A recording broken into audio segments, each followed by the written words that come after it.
We've been in early access for a few months now, and if you're still feeling like a total noob, don't worry, so am I. I've spent more time failing miserably at basic mechanics than I'd like to admit. But my failures are your gains. I've narrowed down 5 essential things I've learned the hard way. From hidden crate shortcuts to one system I'm convinced is actually just a social experiment to see how long I'll stare at a wooden box. Let's save you some time and some sanity. This is probably my 4th major wipe, and with each launch, the game introduces new mechanics, so it makes sense that I would learn new things with each fresh launch. But I have no excuse for number 1. Number 1, Z and R are buttons that do things. In Ashes of Creation, the letter Z is the default hotkey for the dodge ability, and the letter R is the default keybind for guard or block. I was working through the Destinies system, and these skills are requirements for the novice combat completion. In my defense, I don't exactly fight in the game, and I primarily play a cleric, so what exactly am I dodging or blocking? Splinters from chopping down a tree? If I'm moving in a group, something has gone horribly wrong with our group dynamic. Anyway, I didn't know those keys existed, and maybe you don't either. And hats off to the devs for the introduction to them. And remember, players can customize all keybinds in-game. The user interface settings allow you to reassign the buttons to a different ability or action if desired. Number 2, using colored fish for chum doesn't give better chum. If you caught my short on this, you already know that I wasted 50 green uncommon fish to make plain common gray chum. I thought using better fish would give me super chum for my effort. But here's the truth from your fellow traveler. Vera doesn't care about the quality of the fish here. 60 seconds later, you just get basic chum. I was officially disappointed. Save those rare fish for the high-end meals or crate runs. Use the common grays for your chum and keep your gold in your pocket. Number 3, there are different crate systems. Yeah, I didn't know this. I figured a crate's a crate. If you didn't catch my second video on crates, I will link the video in the description below, and I'll throw the graphic back on the screen to outline the different systems available. Just remember, if you're going for gold, always choose the citizen or the market crates. Number 4, Shift+Clicking your crate tells you potential earnings. Shout out to viewer Kesky for teaching me this tip. I was running blindly to different cities under the logic that the farthest city offers the best payout. And for the most part, that logic was sound. But Kesky taught me to shift and click the crate for a detailed list of payouts. With this newfound logic, we can be more intentional about how we earn money with the crate system. It's important to note that the payout listed is just an estimate. The actual payout is based on supply and demand. Number 5, crushing stone for metal. I'm a miner. I spend most of my time hitting rocks, trying to get copper for my weaponsmithing skill. A fellow content creator named Falco taught me that I could crush stone for a chance at metal. Are you flipping kidding me? I've been peddling my stones like a destitute lapidary, receiving a pitiful pittance for my efforts. Well, I took 100 green, uncommon stones to the metalworking station to find out. The UI says 0%. My logic says 0%. But Falco, a man with far more subscribers and therefore more objective truth than me, says yes, I will get metal. So here I am, hitting a rock with another rock for an hour, hoping to win the geological lottery. After an hour, here are my yields.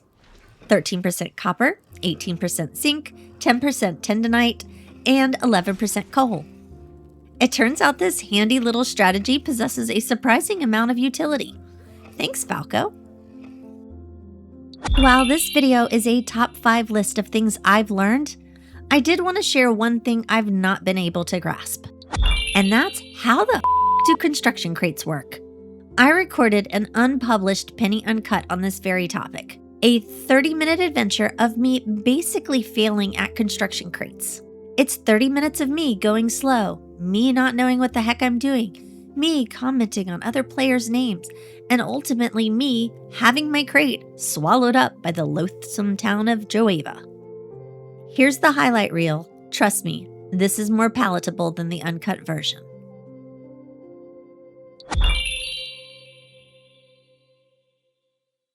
What's done is done. I guess we're running a construction crate somewhere, but where? Good God, this rabbit is painfully slow. I think walking is faster. Oh, so slow. Let's use the dash button. Nope, that does nothing. It is a hollow gesture, a button of betrayal. My apologies for this pace. I am perched atop a creature of excruciating lethargy. This is a great time to admire the scenery. I am being apprehended by the gaze of a stranger. Yes, hello. It is a miniature parade of fur and ears. Okay, I definitely think this mule is faster. Only took me 13 minutes to figure this one out. I'm as slow as the rabbit I came in on.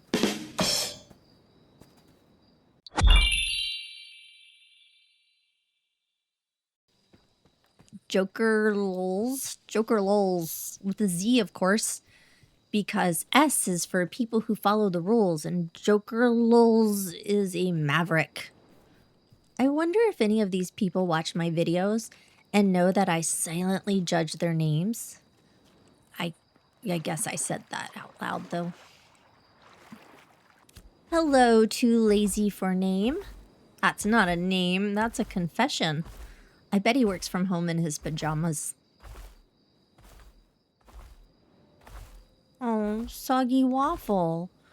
A waffle is supposed to be a triumph of breakfast. Crisp, golden, holding on to hope in its little square pockets. But your waffle has given up.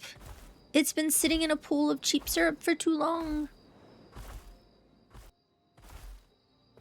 Ooh, Zebediah. That's a good name. He's like a Quaker orc. I've not seen this model before. Do you think he pronounces his name Undiad? A character named Undead riding a graveyard golem is like being a baker named Breadman who drives a van shaped like a baguette. We get it. That is an old school pre-order pack. Worth it. Grouping sucks. Heck yes, my friend. That is not a name, it's a boundary. It's a verbal equivalent to wearing headphones with no music playing just so nobody asks you for directions.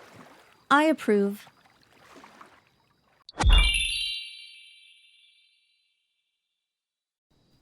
Perhaps I'm expected to take this to a town. It appears that I must turn my sights toward Joeva. I loathe Joeva. It is a teeming hive of digital bodies, a settlement so congested that one risks their own well-being simply by breathing its air. Joeva is our most populous settlement. If you log out or crash within its walls, you're never playing this game again.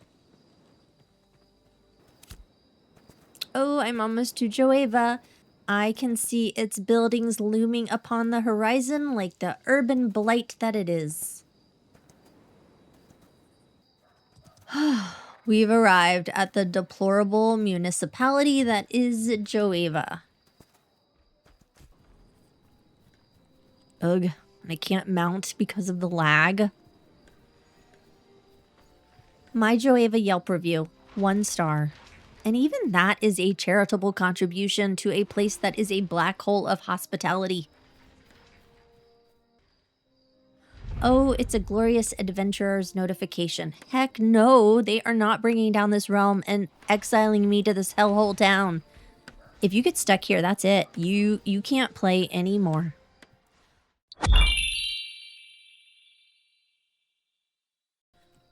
But I spy scaffolding. Maybe I can drop this off very close. Oh, well, hello, Chucky. I see that you too are burdened by a cumbersome box of trade goods. Does your crate perhaps have a white tarp upon it? You are so tall on your trusty steed.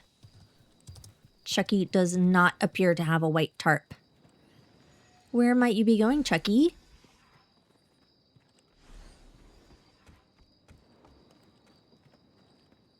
So you're going to just dump it there. Okay, there's no interaction. Nothing indicates that I'm supposed to do anything. Chucky, your contributions to this enterprise have been unhelpful. Oh, good. Joeva does have a construction thing. Hopefully I can drop off my crate there. I have located some scaffolding. A small skeletal structure of dubious purpose. I just feel like there should be some sort of interaction. Something that indicates I can drop my crate. Where is the ceremonial handoff? In Hammer Rest, there's a delivery tutorial. And I swear it came with instructions. Here I am in a wasteland of interaction. Chucky, I require assistance. And when I shift-click the crate, there's nothing of note. I do not like construction crates. I know why I have refused to do a guide on these burdensome boxes. Let's talk to the townfolk. Excuse me, sir. No, he's apparently committed a vow of conversational abstinence. And what about you two? Nope, they are hopelessly ensnared in their own silent narratives. Can I get in this building? Knock, knock. Is there a door? Oh, yes. Crate packing. No, not what I want. There's an abandoned bag. It appears some other harrowed traveler reached the same level of confusion and simply relinquished it. They have left it huddled there like a forsaken infant upon a cold stone doorstep. Take your bag of disappointment. We shall not be burdened by your administrative incompetence any longer. I'll deposit my crate. And what? The crate was swallowed by the earth. No notification. No shimmering reward. Just nothingness. Joeva, you insatiable beast. You have consumed my bag and offered nothing in return. If you've figured out the construction crates, please explain it to me as if I were a particularly slow-witted child. Use small words, colorful metaphors, and perhaps a hand-drawn diagram in crayon. I am currently level 16, a milestone of some modest significance, and yet my initiate adventuring destiny constellation remains tragically incomplete due to my own incompetence. It appears that when it comes to the rudimentary assembly of cargo, I am operating on an entirely different plane of brain functioning.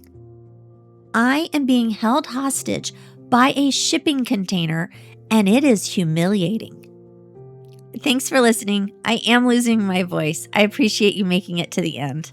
Until next time, keep exploring, and I'll see you in the world.